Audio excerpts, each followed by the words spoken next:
Are you finding it difficult to find and rediscover your purpose after being diagnosed with an illness that is life changing?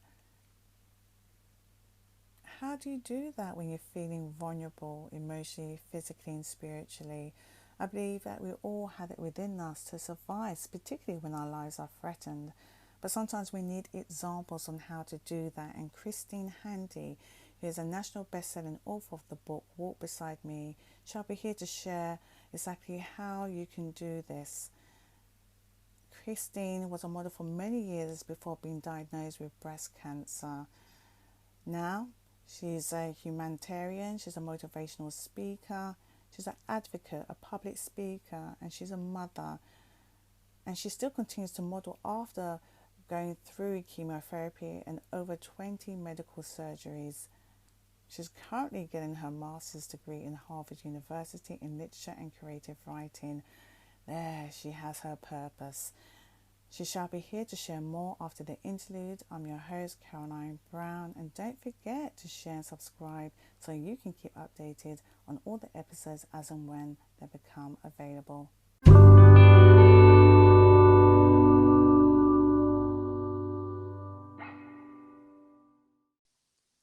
Hello, listeners. Yes, as I promised, after the interlude, I shall have Christine Handy, and here she is. Hello, Christine. Hi, so happy to be here.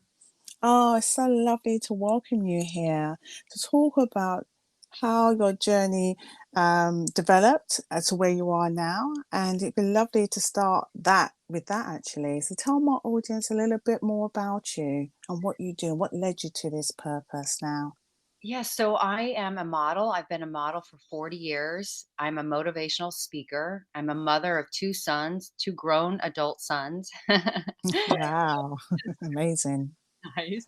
I'm also a mentor. I mentor prisoners. I mentor breast cancer survivors and thrivers and patients. I'm also I work with two nonprofits. I'm on the board of two nonprofits that I Okay. love, and I just every single day I get to wake up and I get to be an influencer on social media, and I get to inspire people and give people hope. So that's a little bit about what I do. You do a lot, Christine. Well, and actually, I'm in school too. I'm getting my master's degree at Harvard University, so yeah, I'm busy.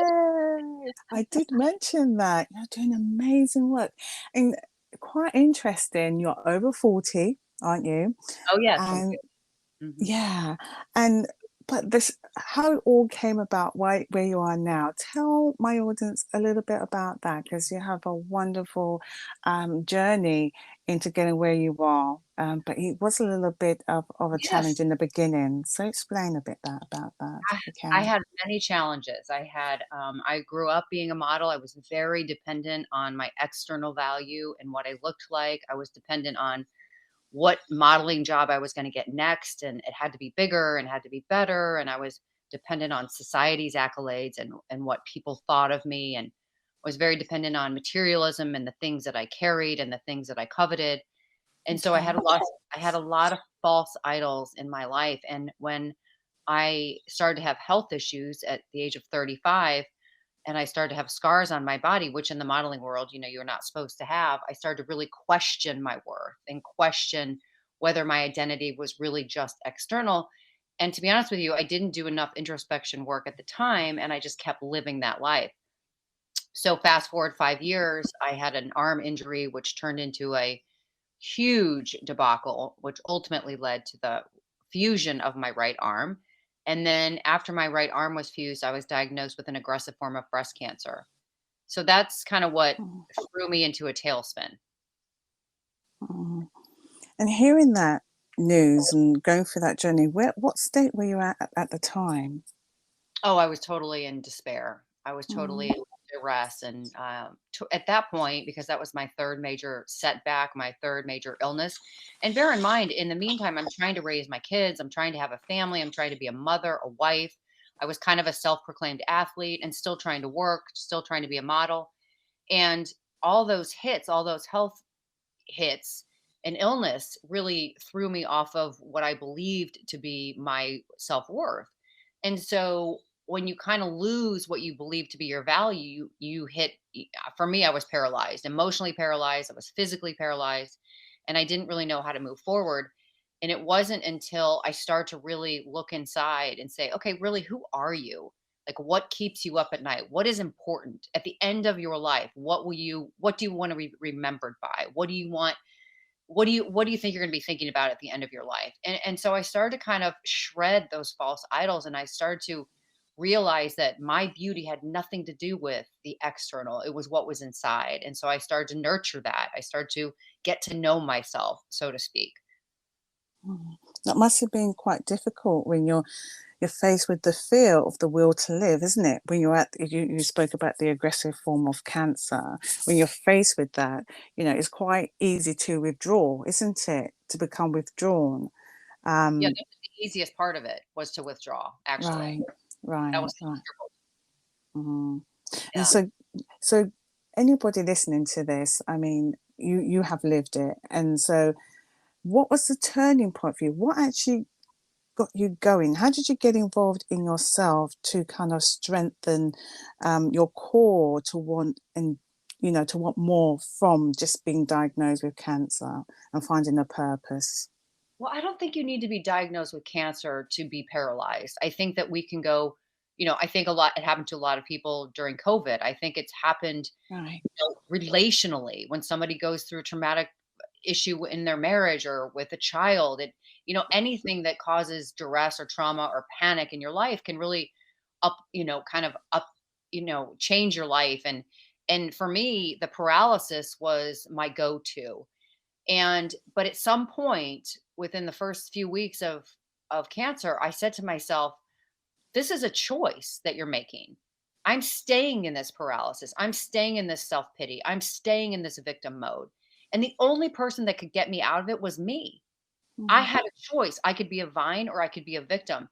And that was super uncomfortable for me because I had lived my whole life being a victim. When something happened to me, I was like, that's their fault. Blaming is super easy. But when you start to stop blaming and stop comparing your life to other people, and you start just to be and forget about the outcome, like focus on today and focus on the courage you have today, then you become a vine, because what you're doing is you're showing self-worth, you're showing value from inside, and you're showing that you don't have to blame, and you don't have to stay in paralysis. And when you show courage, people that affects people. You can teach people how to be courageous in their own life by showing courage in your own life. Mm. So people seeing the way how courageous you've been or determined you are, it was infectious. Well, and I think how I not only how I got through breast cancer, but how I recovered after. And what I mean Right. by that was I now had scars everywhere. I now had no chest. And so what was I going to do with that? For a while, I thought I could do nothing in the modeling world. And then I decided that I could try to do something in the modeling world. And so I called my modeling agency and I said, I'd like to walk in New York Fashion Week. And they basically said, there's no way. Not Hard just to your say that. age, not just your age, but, now you have no chest. And I said, well, then I'm going to try to do it on my own. And so I went up to New York. I flew up to New York. I went to New York Fashion Week, and I found my way into shows that I wasn't invited to. And I politely walked up to designers and said, my name is Christine Handy. I've been a model for 40 years. I have a concave chest now from breast cancer. I'd like to walk in your show in the winter. And you know what? 4 people, I walked for 4 shows. And so Amazing. it's not just how we react during the illness, it's how we react after. It's not just how we react during the trauma, it's how we react after.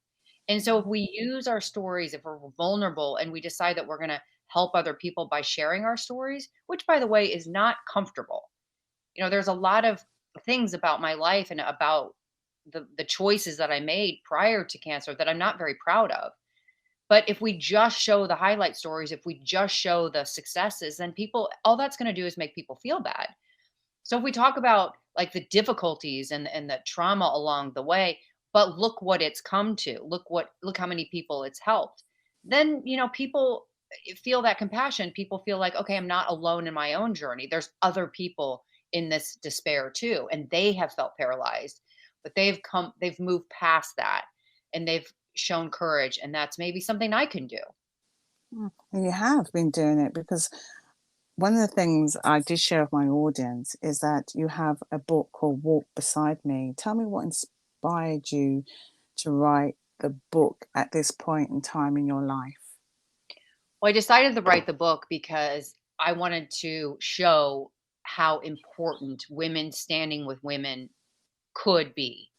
For instance, when I was diagnosed with cancer, I had a mountain of women help me serve my family. They shored me on, they encouraged me, they told me that my value was not external.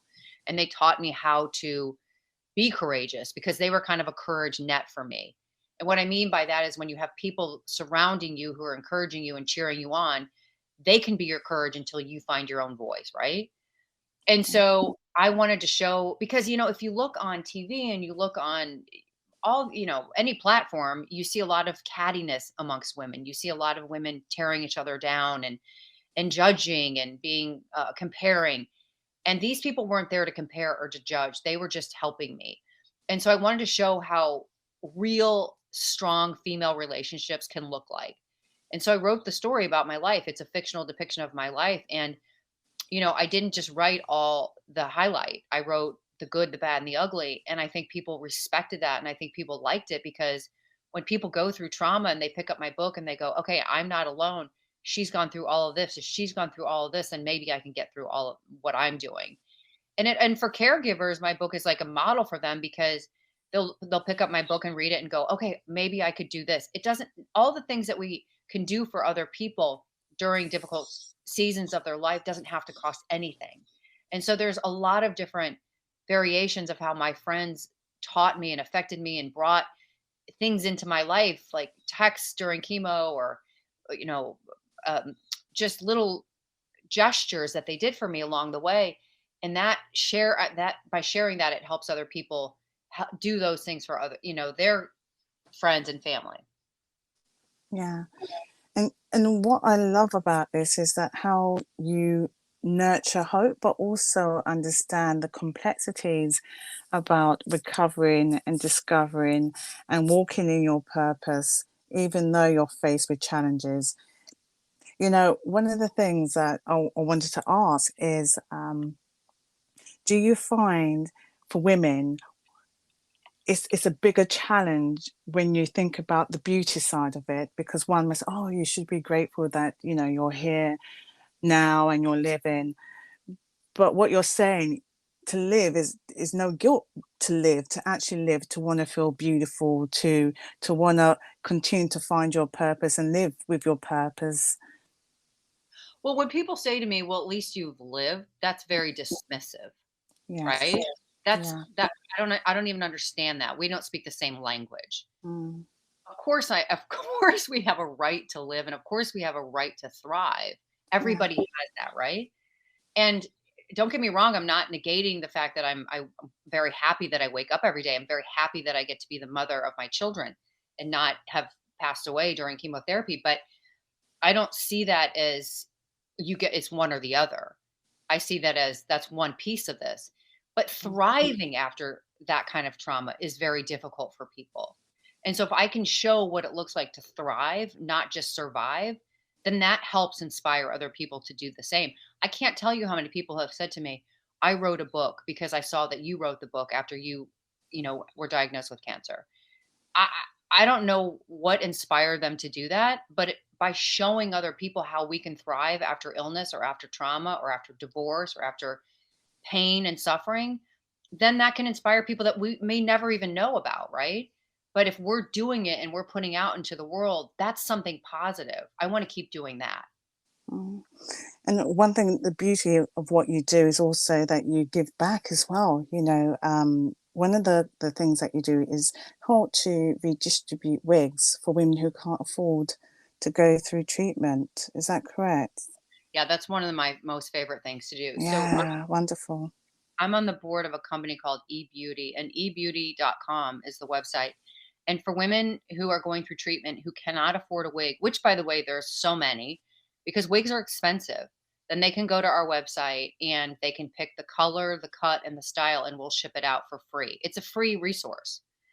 And so I like to talk about that a lot because when I was going through chemotherapy, I was able to buy my own wigs and I use my wigs. Some people don't want to use them, and that's everybody has a different view on that, and that's their right. But if you want a wig and you can't afford it, this is a great resource. And is this resource available only in the US? I think US and Canada In US and Canada. at the moment. Yeah. Okay. Now, tell us about if anyone was to come to you, what can they expect from the work that you do and how you can support them? Well, I think if somebody goes to my Instagram and reads the last 10 posts, they'll know exactly who I am. It's really that simple. I mean, I guess some of my labels are the cancer disruptor. Now because I've gone back to modeling, I'm the beauty disruptor. I'm called the honest Instagrammer because I'm so blatantly honest about how I feel about highlight reels and how the fake facades that people put out there are just hurting other people. Yes, And so definitely. and so if you go to any of my social medias, you'll realize that I am who I am, and I really don't care about criticism or haters or people that don't like my message. Don't follow me. It doesn't. You heard that, listeners. You know what? When you go through the trauma that I've gone through, and you have a doctor tell you your percentile chance of survival, and there are nights when you're not sure you're going to wake up the next morning, caring about what strangers think of you has is meaningless in my life. Yeah, don't give a damn. No, It just absolutely doesn't. not. I totally agree with you. Even though I'm over 40 now, I don't give a damn. Yeah, that's the beauty. I thank you so much for coming on. Is there anything you wish to share with my audience before we part ways Well, today? I think one of the most important things I've done in my life is surround myself with really good women. I think if you choose really strong, solid women who have a strong self esteem, they will propel you forward. Even when you're at your lowest points, they can shore you up. And so I surrounded myself with good women, and then they taught me what a good self esteem was. And then I had to do the work to do it. But if we work on our self esteem, there's nothing we can't accomplish. It's really that simple. If we have that unstoppable desire to help other people, we will do that. We will continue to help more and more people. And I think that's such a privilege. And I love being able to wake up every morning and say to myself, I want to lead today. I want to help people. I want to inspire people. If that's a choice and you make that choice, you'll have such a peaceful and more joyous life. It's such a gift.